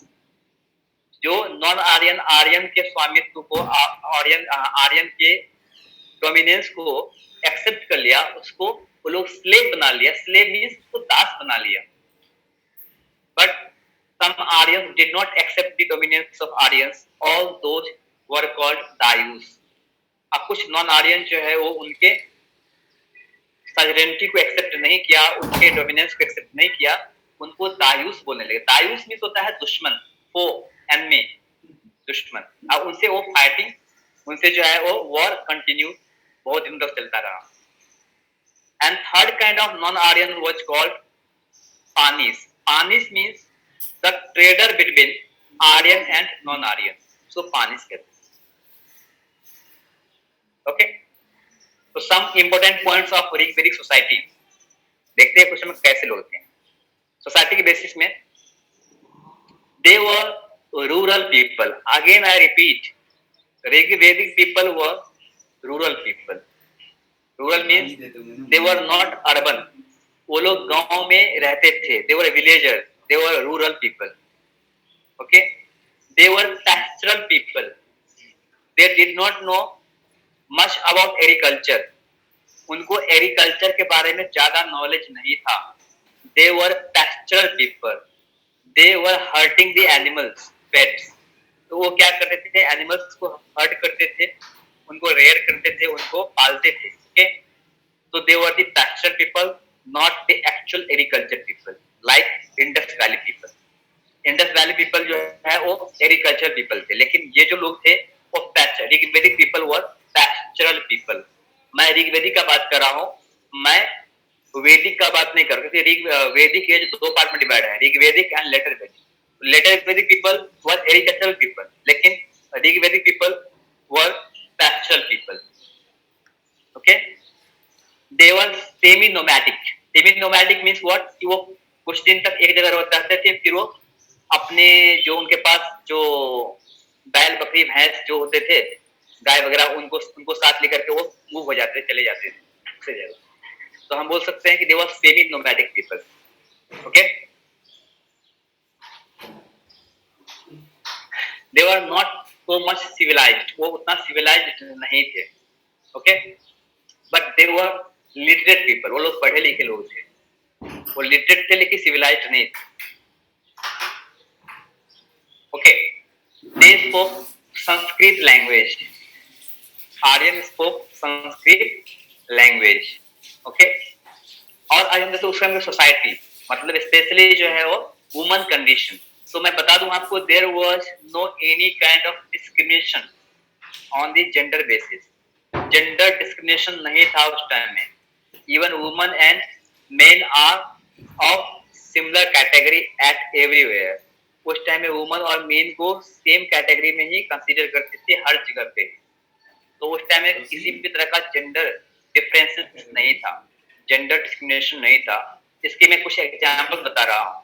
Gargi was the scholar of that period. Gargi एक लेडी थी, उस टाइम टीचर थी, तो उस मैत्री, गार्गी, ऐसे बहुत सारे टीचर्स थे, ऐसे बहुत सारे स्कॉलर्स थे जो ऋग्वेदिक टाइम की थी, और वो लोग वुमन थी, वुमन को एजुकेट करते थे। Okay, there was no child marriage. उस टाइम में चाइल्ड मैरिज नहीं था। ऋग्वेदिक टाइम में there was no child marriage. Even lady के लिए 16 इयर्स एंड जेंट्स के लिए 18 इयर्स का एज फिक्स किया था। ओके, लेडी के लिए 16 इयर्स एंड जेंट्स के लिए 18 इयर्स का एज फिक्स किया था शादी के लिए। तो हम बोल सकते हैं वहां पे चाइल्ड मैरिज नहीं था। Okay, even woman were permitted for education, woman were permitted for worship, women were permitted for reciting the mantras, especially Gayatri mantra. Women were permitted for assemblies. उस टाइम में जो there were 4 types of assembly, उस time में 4 assembly होते थे। assembly सभा, समिति, विधाता and गण। गण, सभा, समिति, विधाता। There were 4 types of assemblies and women were permitted, women were allowed to attend the each and every assembly at there. तो वहां पे डिस्क्रिमिनेशन नहीं था। But sati, again I repeat, sati प्रथा, सती कस्टम वाज देयर। उस टाइम में सती कस्टम था वहां पे, सती जो प्रथा है वो था। सती मीन्स व्हाट, कि after the death of husband, bride has to, जो ब्राइड रहते थे उनको भी हस्बैंड के साथ चलना पड़ता था। ओके, तो हम समझ सकते हैं कि सती प्रथा बोलते थे। तो ये सती प्रथा का उस टाइम का कॉन्सेप्ट जो था कुछ अलग था। सती वाज वॉलंटरी, ये वॉलंटरी था, वो कस्टमरी नहीं था। वो जो है किसी तरह का कस्टमरी नहीं था, वो किसी तरह का जो है कंपल्सरी नहीं था। मतलब सती इस वर्ड जो आया है वो 7 वचन से आया है। सती, जब शादी होते हैं तो जो 7 फेरे लेते हैं और 7 वचन लेते हैं, और 7 वचन के साथ सत्य वचन भी होते हैं। तो आफ्टर डेथ, जैसे शादी कुछ के बाद अगर लड़कों जो उनके पति का डेथ हो जाता है, तो उनको फुलफिल करने के लिए कि 7 जन्मों तक साथ रहेंगे, इसीलिए उनको भी साथ में जलता था। अगर वो नहीं जलेगी तो उनका जो वचन है वो कैसे फुलफिल होगा, क्योंकि वो लोग रीबर्थ को मानते थे। तो जैसे ही लड़का का डेथ होता है तो कुछ दिनों के बाद उनको रीबर्थ मिल जाएगा, लेकिन ये ह्यूमन फॉर्म में ही रहेगा, तो फिर साथ में शादी कैसे होगा। तो ऐसा कुछ कॉन्सेप्ट था, लेकिन बाद में उनको लोग बहुत ज्यादा डिस्टॉर्ट किया, उसको मैनिपुलेट करके, उसको चेंज करके उसको मैंडेटरी बना दिया, और लेटर वैदिक पीरियड में मैंडेटरी हो गया। तो इन ऋग्वेदिक पीरियड सती प्रथा वाज कस्टमरी, लेकिन उसके पास after death of husband there were 3 option for that lady. उसके लिए 3 ऑप्शंस थे। पहला था the remarriage. Widow remarriage was allowed.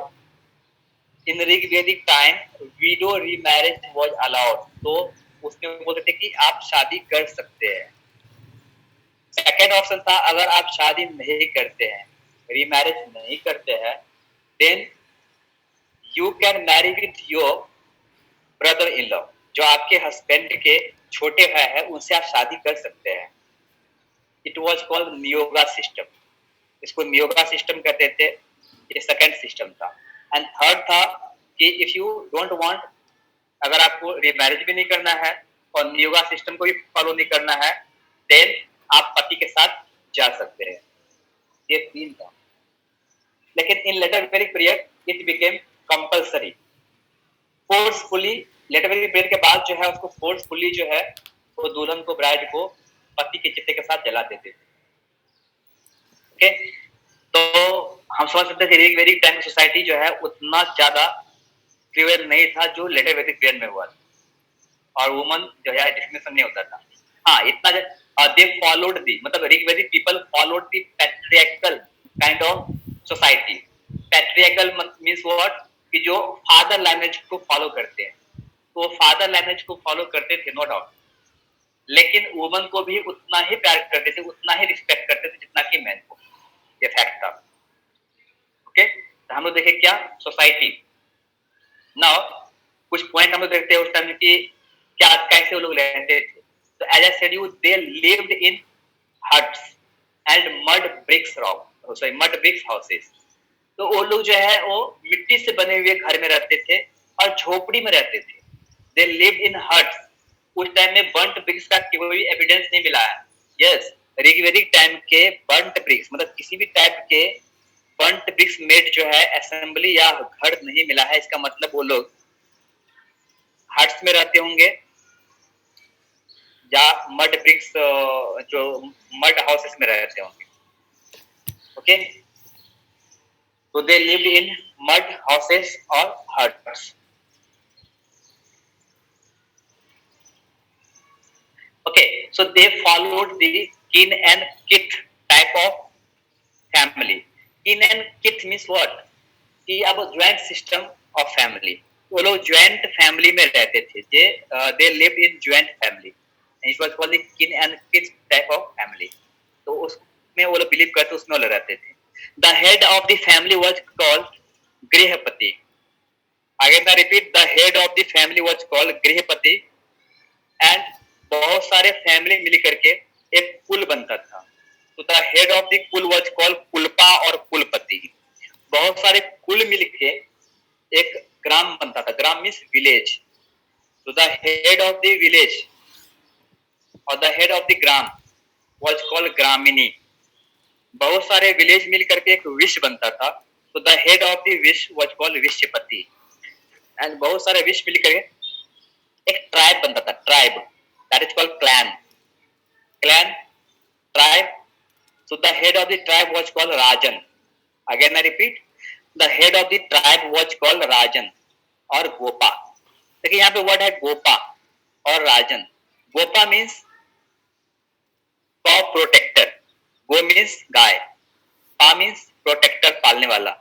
तो गोपा, तो राजन को गोपा ही बोलते थे. तो कॉ प्रोटेक्टर. तो राजन, तो राजन was the head of the tribe और clan, जिसको हम लोग बोलते हैं हिंदी में जन.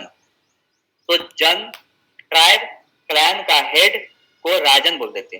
But Rajan was not hereditary. Hereditary in the sense कि वहां पे वारिसवाद नहीं था. राजन was elected by the member of assemblies. राजन को असेंबली के मेंबर इलेक्ट करते थे. It was not hereditary. Hereditary system नहीं था उस टाइम में. तो हम बोल सकते हैं कि उस टाइम में जो है रिपब्लिकन काइंड ऑफ सोसाइटी था. ओके, तो Rajan was elected by the members of assemblies. और जैसा बताया आपको, there were 4 types of assemblies: Vidhata, Samiti, सभा, गण. इस असेंबलीज के मेंबर होते थे कुलपति, विश्वपति, ग्रामिनी, आर्मी चीफ, राजन, पुरोहित, प्रीस्ट. ये सब सारे जो है उसके मेंबर्स होते थे. and all those members elected the Rajan. And Rajan was the protector. Again, I repeat, Rajan was the protector of cattle or pastoral ground, that is grassland. तो grassland और cattle का protector थे वो, गोपा कहलाते थे. Okay, वो आजकल के बाद के टाइम में जो राजा थे वैसा वो लोग मोनोपोली नहीं करते थे, ऑटोक्रेसी नहीं था. So Rajan was elected by the members of the assembly, and even Rajan was the protector of cattle only. In return, Rajan obtained the dairy products or calf. तो गाय के बछड़े या गाय या डेयरी प्रोडक्ट्स उनको लोग देते थे. So such kind of the gift was called bali. In return, Rajan obtained the gift in the form of dairy product like ghee, butter, milk, a calf or a cow. So such kind of the gift was called bali. Again I repeat, bali. बलि का मतलब इस time में gift होता था, ना कि बलि का मतलब सेक्रीफाइसेस, जो हम लोग आगे पढ़ेंगे. Okay, so during the Vedic period, bali was a kind of gift which was obtained by the Rajan from the people in return of the protection of the cow and cattle ground. आप समझ में आ गया होगा उस time society कैसा था. Okay, during this period, pasture means cattle, cow was the main wealth of the person. मतलब उस टाइम में जिसके पास जितना ज्यादा काउ होती थी वो उतना अमीर होता था. नंबर ऑफ काउ जिसके पास ज्यादा है उसको लोग गोमत बोलते थे. Rich people had many cows. He was called as Gomat. Gomat, again repeat, गो, यहाँ पे भी गाय, काउ के वर्ड से आया है गोमत. तो समझ सकते हैं कि काउ को कितना इंपॉर्टेंस देते थे उस टाइम के लोग. The cow was the main wealth. Cow was the main property of those people. Okay? देखिए काउ से और भी बहुत सारे वर्ड्स हैं जो ऋग्वेद में मेंशन है. Gomat means rich people. Godhuli means measurement of time. Godhumi means measurement of distance. Duhitri was the milk woman. Again I repeat, Duhitri word जो है बेसिकली डॉटर के लिए होता था.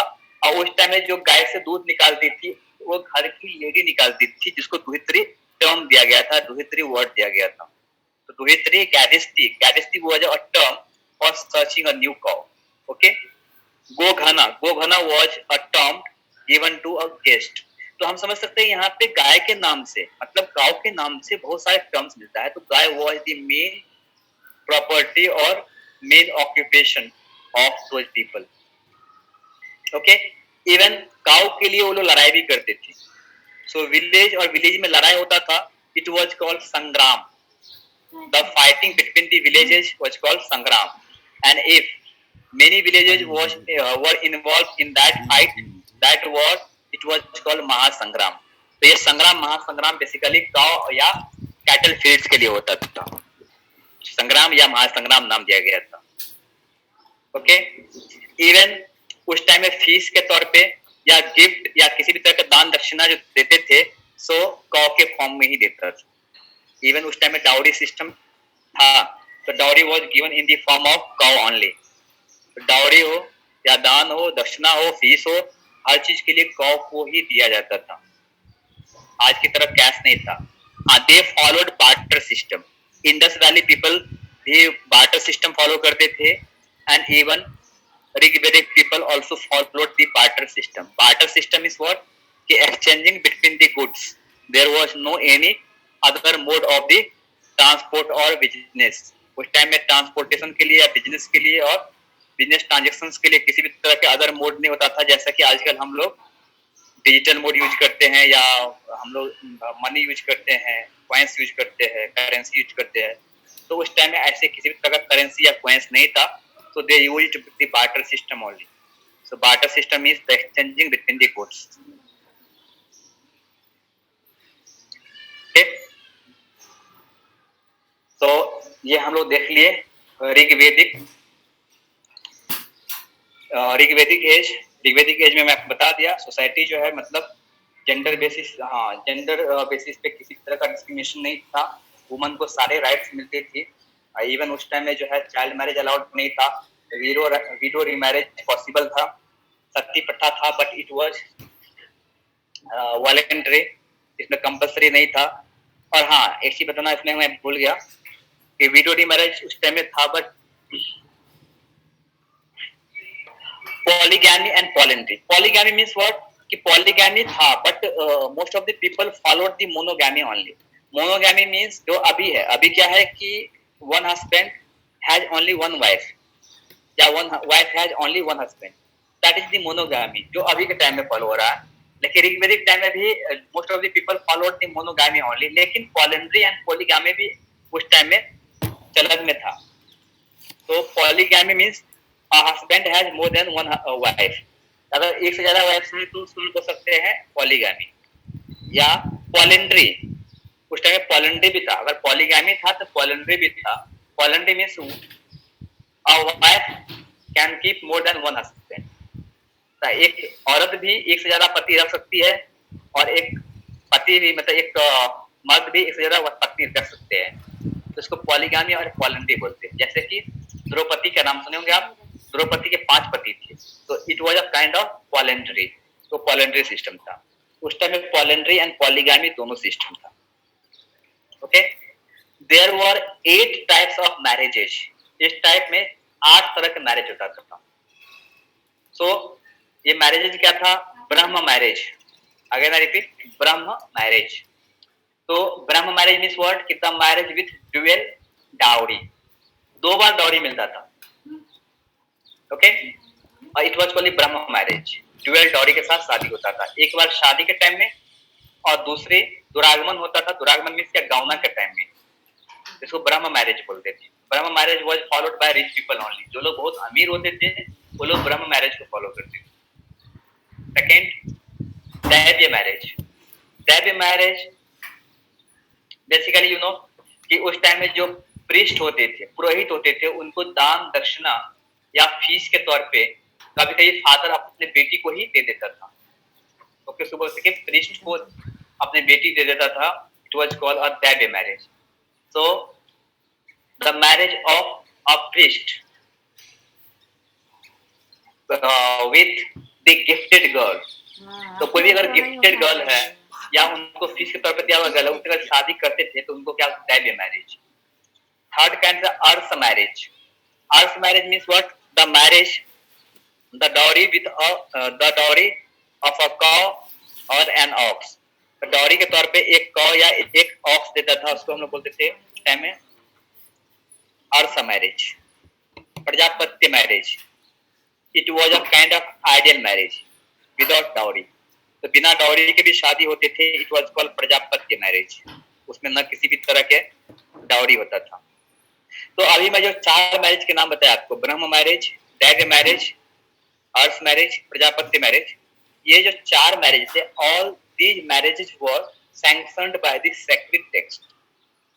तो ये जो भी पवित्र ग्रंथ थे उसके द्वारा ये इसको मान्यता प्राप्त था, और ये 4 तरह के शादी को लोग मानते थे, उनको मान्य थे, उनको सैंक्शन किया हुआ था।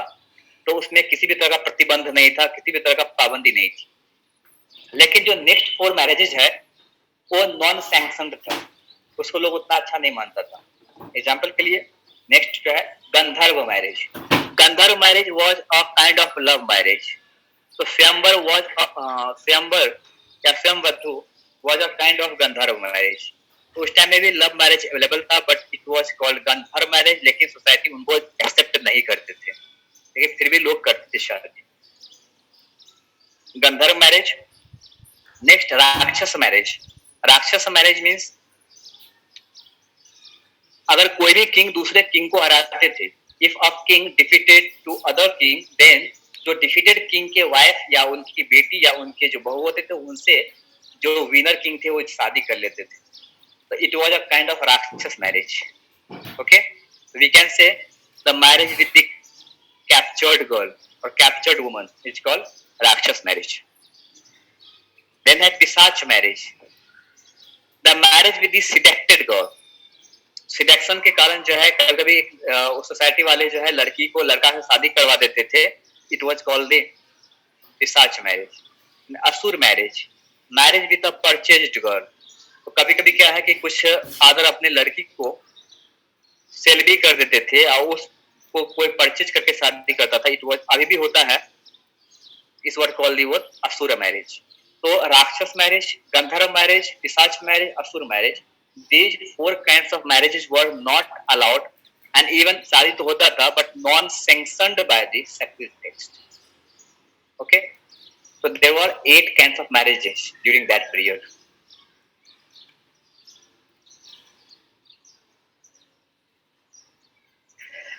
Okay, लेकिन लेटर पीरियड में ये मैरिज दो तौर पे और हो गया, यू नो कि कभी कभी इंटरवर्ण. पहले मैं आपको बताता हूँ कि वर्ण सिस्टम क्या होता है, इसके बारे में समझ में आएगा कि इंटरवर्ण मैरिज क्या है. Okay, as I said you, Rig Veda was the earliest book of the world. So Rig Veda has 10 mandals. It means Rig Veda has 10 books. Rig वेद जो है वो 10 बुकों में लिखा गया है, 10 बुक्स है इसके. ओके, सो 10 मंडल्स बोलते हैं. So from 2nd to 7th, मतलब 2nd, 3rd, 4th, 5th, 6th, 7th. So these 6 mandals were written during the Rigvedic time. तो ऋग्वेदिक पीरियड में जो है 6 मंडल लिखा गया था. कौन कौन? 2nd, 3rd, 4th, 5th, 6th, 7th. Okay, and these mandals were written. These 6 mandals were written during the Rigvedic time by 6 different Maharshis. उसमें 6 अलग अलग महर्षि ने लिखा था. महर्षि मीन्स द ग्रेट सेंट. वो महर्षि ने लिखा था, ऋषि ने लिखा था. उसमें कौन कौन से थे? अत्रि,